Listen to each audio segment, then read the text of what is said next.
Blake finished 3rd overall today with a 1.4. Obviously, first moto went all Blake's way. Second moto, I'm going to let you do the talking on what happened there in that second moto.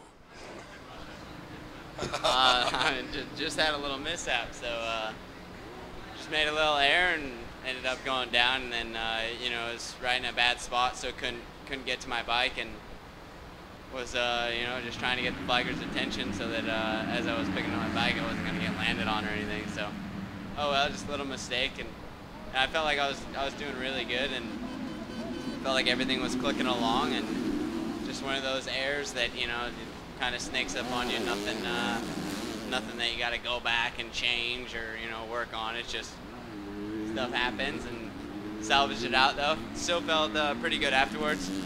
Bike was a little bit bent up, to say the least, but definitely, you know, it ran good all day. It handled awesome, and you know, I got to give it up to those guys over there underneath the tent and just keep plugging away at it and head to Washougal now.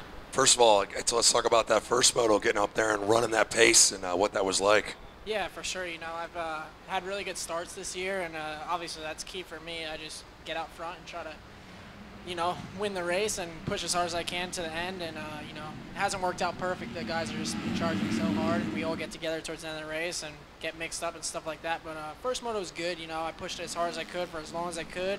Kind of settled in a little bit and ended up getting past, but it was all good. You know, the track was really rough today, so it was just a pretty good run. Can you even tell what the difference is week to week? You guys are so close, and 1 week one guy wins and one guy is, I mean, can you even put a finger on what changes week to week? Like today, Eli was the guy, but you just never know. Yeah, for sure. You know, honestly, you do never know. You know, as riders, I think we go home and we work hard and we come here, and it's like we're so even right now that it's kind of stupid how even we are, really. You know, it's like you can, you know, you never know who's going to win, and it's tough. You know, obviously we're all going for the wins, and I'm starting to get a little frustrated with all these seconds, but gonna go home and work hard, like I say, every weekend, and show up at Washougal and go for it. You know, I've struggled at Washougal in the past a little bit, just with track conditions and stuff and bike setup, but I think this year will be a lot better, a lot different, and just have some fun. Justin, talk about a little bit about the difference between last year and this year. You guys, I think, are a whole lot more competitive than you were last summer.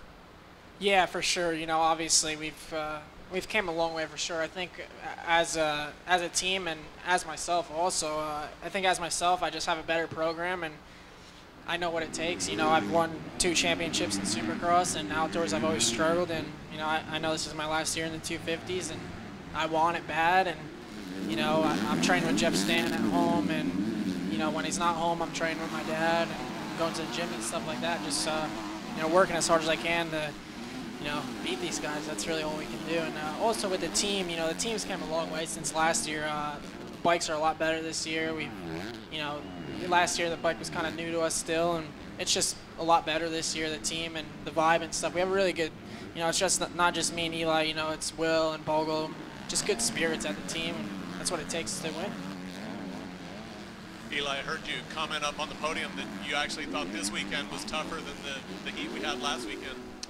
Yeah, it was just different. Like today had just more humidity in the air, so you just didn't get that air. Like Redbud, it was 105, but for some reason after that first moto, I thought I was about to die. But yeah, it was a tough one. Oh, Jason Wagon. You're obviously riding super hard in the first moto, but it looked to me like when Baggett got you, you almost went to another level, and it looked like you were almost trying to get him back, and then once he got Barcia, he kind of got away. But did that motivate you even more? It looked like both motos, when he got you, you stepped it up even further. Yeah, I mean, I've just been trying to look at what he does and trying to figure out what he does. So I mean, you know, he seems like the type of guy that knows when to go and when to kind of pace during the moto.